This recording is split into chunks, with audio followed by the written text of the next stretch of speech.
নমস্কার বন্ধুরা, অঙ্কিতা গল্প স্টুডিওতে আপনাদের সবাইকে স্বাগত। অঙ্কিতা গল্প স্টুডিওর আজকের নিবেদন লেখক শুভঙ্কর সাহের শুভনীতা 2। তো চলুন শোনা যাক। শিলিগুড়ি থেকে ফিরে তো আসতে হয়েছিল আমায়, কিন্তু আমার মনে সবটুকু পড়েছিল শিলিগুড়ি সেই ছোট্ট শহরের রূপকথা আর রূপকথার রাজকন্যার কাছে। সত্যি সে আমার রাজকন্যা। তাকে দেখলেই আমার কেমন যেন মন ভালো হয়ে যায়। বাড়ির ফেরার দিন রাতে আমার আর নমনীতার প্রথম দেখা হওয়া সব ছোট ছোট মুহূর্তগুলোকে আমার ব্যক্তিগত ডায়েরির পাতায় লিখতে সবে শুরু করেছি, ওর মেসেজ এলো। কি মিস্টার, ফিরে গিয়ে একেবারে ভুলে গেছেন তো আমায়? ডায়েরির উলঙ্গ পাতাটার ওপর কলমটাকে ফেলে রেখে ওর প্রশ্নের রিপ্লাই দিতে ফোনটা হাতে নিলাম। তারপর লিখলাম, তোমাকে ভুলে গেলে তো নিজেকে ভুলে যেতে হয় উকিল সাহেবা, আর সময়টাও যে মিথ্যে হয়ে যাবে। এতই যখন মনে রেখেছ, তাহলে একটাও মেসেজ নেই, ফোন নেই কেন? কেনর উত্তর এই মুহূর্তে আমার কাছে নেই, তবে একটা সত্যি কথা বিশ্বাস করলে বলতে পারি। শুনি তবে। তোমার সাথে থাকতে ইচ্ছে করছে এখন। এই দূরত্ব আর না জানি সহ্য হচ্ছে না। এটা কি লেখকবাবু বলছে নাকি শুভঙ্কর সাউ? কেন, দুজন কি আলাদা মানুষ নাকি? লেখকবাবুকে যতখানি জানি তার সাজিয়ে গুছিয়ে কথা বলার অভ্যেস আছে, আর শুভঙ্কর নামের ছেলেটার সত্তা এমনটা নয়। সে আপন ভোলা, নিজেও জানে না নিজে কি চায়। তুমি এই দুইয়ের কোন মানুষটাকে চাও? দুজন তো আলাদা নয়, থাকতে হলে দুজনকে নিয়েই থাকতে হবে। তবে শুভঙ্করকে বেশি করে চাইব, লেখককে মাঝে মাঝে। আমি নবনীতার কথা শুনে হাসলাম। তবে একটা ব্যাপার কি, নবনীতা ভীষণভাবে আমায় বোঝে। কারোর মনের ভেতরে কি চলে সেইটা বুঝে ফেলাটা এতটা সহজ না, কিন্তু নবনীতার মধ্যে এই অদ্ভুত ক্ষমতাটা আছে দেখেছি। হাসি থামিয়ে ওকে বললাম, ব্যস্ত না থাকলে কল করতে পারি?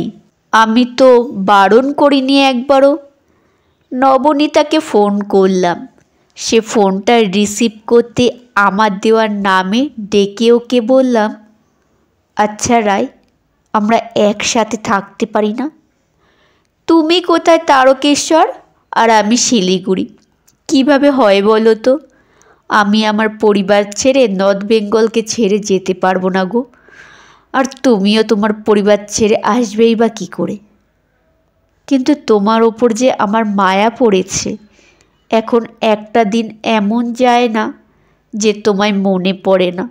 তোমাকে ছাড়া যে ভাবতেও পারবো না আমি। আচ্ছা, সত্যি করে একটা কথা বলবে, তোমার মনেও কি আমার মনে সত্যি বিশেষ কিছু আছে? দেখো, তোমার মনে আমার জন্য কি চলছে আমি তা বুঝি, কিন্তু আমার মন এখনও প্রস্তুত হয়ে ওঠেনি শুভঙ্কর। আর মানো আর নাই মানো, এটা সত্যি কথা। তবে তোমার সামনে থেকে দেখেছি বলে বলছি না। তুমি ভালো মানুষ। ছাড়ো এসব ভালো মানুষ টালো মানুষ। আমাকে চেয়েছো কখনো তুমি একবারের জন্য হলেও? বললাম না, আমার মন এখনও প্রস্তুত না। যদি কোনো দিনও চেয়ে ফেলি তবে পুরোটাই চাইব, একটু আধটু চাইব না। আর একটা কথা বলবো? বলো। আমি জানি বিশ্বাস করবে কি না। তোমার কাছে নিজেকে অনেক ফ্রি মনে হয়। তোমার কাছে মনের সব কথা খুলে বলা যায়। এমন কেন গো তুমি? এমন তো আমি না। এমন তো তুমি আমায় নিজের মতন করে নিয়েছো। কি জানো তো শুভঙ্কর, মানুষ একরকম হয়, আর তাকে নিজের মনের মতো একরকম করে বুঝে নিতে হয়। তুমি আমায় তাই করেছ। তারকেশ্বর আসবে? হঠাৎ এই প্রশ্ন?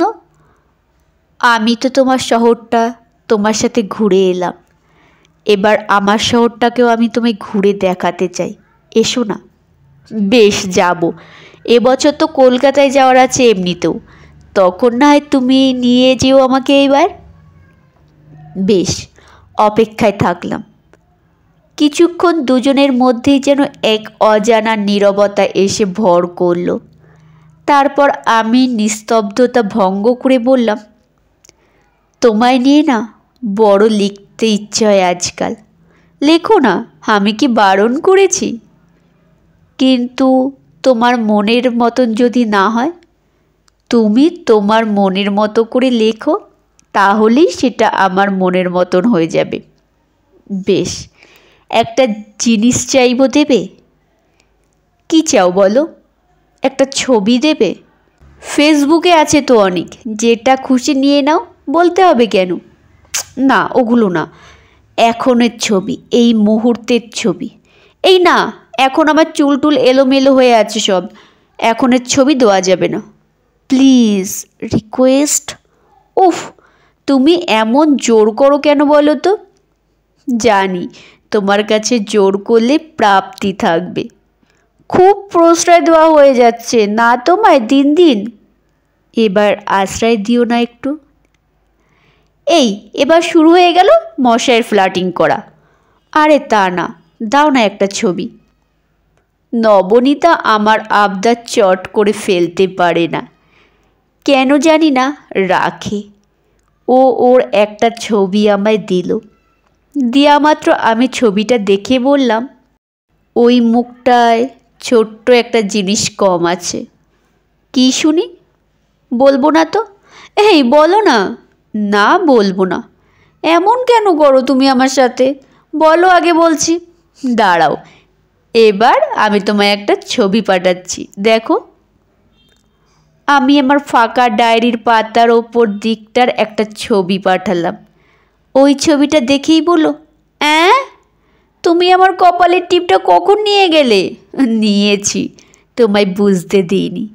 একদিন মনটাও এইভাবে চুরি করে নেব, তোমাকে বুঝতেও দেব না। সেটি হবে না, এটা মন, কেউ নিলে বোঝা যায়। একদিন হঠাৎ করে এতটা দূরে হারিয়ে যাব যে সেদিন তুমি অনুভব করবে শুভঙ্কর আসলে তোমার জীবনে কতখানি জুড়ে ছিল। এমন কথা কেন বলছো গো তুমি? হ্যাঁ, যাও, রেখে দাও, আর কথা বলবো না। রাগ করলে? সত্যি সত্যি যদি হারিয়ে যায়, মেরে ফেলবো তোমায় এবার কিন্তু আমি। ভালোবাসি নবনীতা তোমায়। হ্যাঁ, কি বললে? যা শুনেছ আর যেমনটা শুনেছ সেটাই বলেছি। তবে চাই না তুমিও আমাকে এই একই কথা ফিরিয়ে দাও। জোর নেই, আছে শুধু ভালোবাসা, বিনিময়ে আর কিচ্ছু চাই না। নবনীতা আর কিছু বলল না। জানি না ওর মনে তখন কি চলছিল।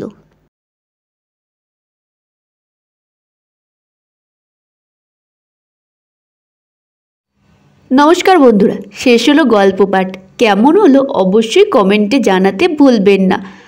গল্প শোনা হয়ে গেলে একটি লাইক করবেন, শেয়ার করবেন কাছের আত্মীয় স্বজন বন্ধু বান্ধবদের কাছে।